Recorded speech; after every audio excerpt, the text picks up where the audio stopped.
In this video, I will tell you a few things about plant evolution. It's a very broad topic. I can't talk about everything here. Instead, I'll just give you a few facts and ideas. So, first, it may seem obvious, but plants have not always existed. As for all other forms of life, there was a beginning.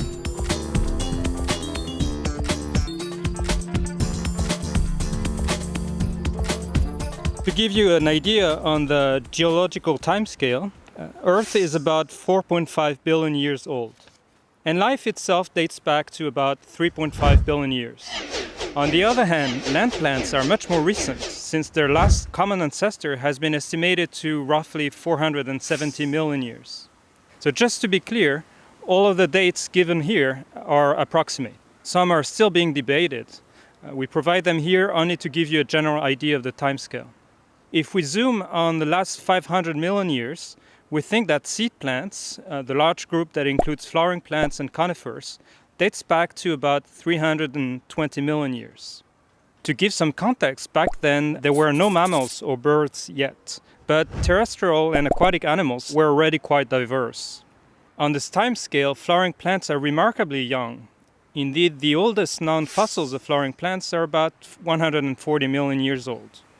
This is still quite old if we remember that dinosaurs became extinct only 66 million years ago, with the exception, of course, of birds, which are little dinosaurs with wings. So the extraordinary diversity of flowering plants is the result of only 140 million years of evolution. During this time period, flowering plants became progressively dominant in most ecosystems. Today, it is by far the most diversified group of land plants. About 9 in 10 plants are flowering plants.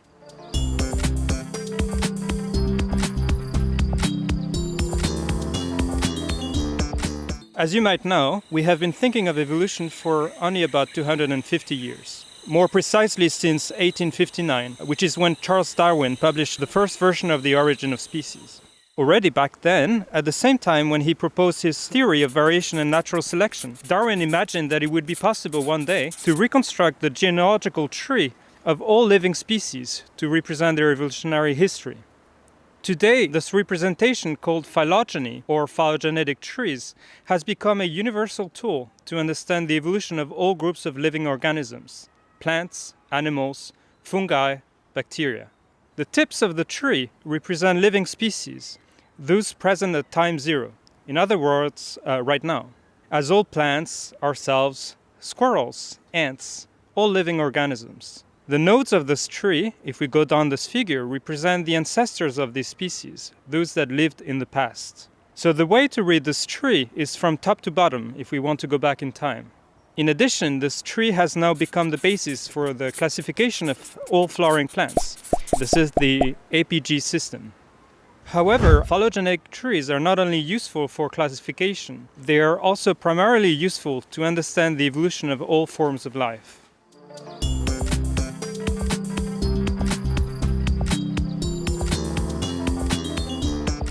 So now I'm going to give you an example. This is a simplified phylogeny of all land plants. These include mosses, lycopods, horsetails, ferns, conifers, and flowering plants. Just to be clear, here I am really simplifying the story. This is only to give you an idea of what this tree looks like. So this tree allows us to trace back some important events in the history of land plants. First of all, the emergence out of water, which characterizes all of land plants. Then, the origin of vessels, which characterize all the so-called vascular plants. This tree also allows us to show the origin of seeds, which characterize all the so-called seed plants. In other words, the group that includes conifers, a number of other small plant groups in flowering plants. Last, this tree allows us to note the emergence of flowers, which characterize all flowering plants. To clarify, this tree certainly doesn't mean that flowering plants are more evolved than other plants. It all depends on the context. So how can we go back in time to reconstruct plant evolution? All that we can see today is the result of evolution. We only see living organisms in all their diversity of shapes and forms. With this diversity of living plants, it is far from obvious to reconstruct the past from only the present. And yet, this is what we do.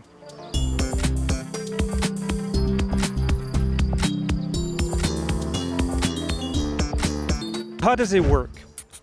Let's imagine flowers with 3 petals and other flowers with 5 petals. In this situation here, it is quite easy to imagine, with this phylogeny, that these 4 species with 5 petals share a common ancestor, which also had flowers with 5 petals. On the other hand, the common ancestor of all these plants probably had an ancestor of 3 petals. Indeed, the simplest scenario is the one involving a single transition from 3 to 5 petals on this branch. But if one of these species instead had 3 petals, then things become more complicated. There are 2 possibilities. Either we keep the same scenario, but with a transition back to 3 petals in the species. This is what we call a reversal. Or the 5 petals evolve twice independently in this group. This is what we call convergence.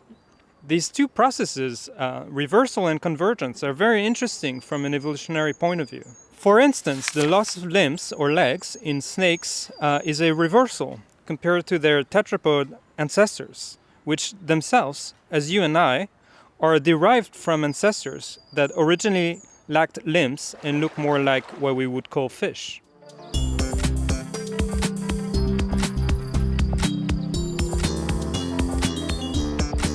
So how do we reconstruct phylogenetic trees? The easiest solution would be to use direct traces from the past, in other words, fossils, in order to reconstruct phylogenetic history. Unfortunately, this is impossible for most living groups. With just a few exceptions, for most groups, especially plants, we know some fossils, but there are not enough fossils to reconstruct phylogenetic trees with precision. So initially, biologists started to use the morphology of living plants to trace back their phylogeny. Today, we rather tend to use DNA for this purpose, roughly since the 1990s. So it is thanks to DNA and to more and more powerful computers that it is possible now to evaluate among the thousands or billions of possible phylogenetic trees, which ones best explain the data we observe now. So to summarize what I have told you here, all living forms are the product of evolution. These may reflect adaptations to particular environments, recipes that allow plants to survive and reproduce faster and better. But to be clear, not everything can be explained. Chance probably also played an important role in evolution. Things that we see today are simply things that survive to this day. So no species are more evolved than others. It all depends on the context. So for instance, this plant here and me, we both share a common ancestor that lived about 1 to 2 billion years ago. It is neither up to me or this plant to say which is more evolved. It all depends on the context. To finish, it's important to understand that we don't know everything yet. There remain many enigmas in evolution. And one particular enigma in plant evolution is the exact age of flowering plants. There's a lot of research at the moment, and we still don't know how old exactly flowering plants are. So just to finish, I'd like to present you 2 important people. Come in here. So this is Daniel Mathieu, who played a key role in creating the MOOC for which this video was originally made. So Daniel is the founder and president of the association Tela Botanica. And come on here.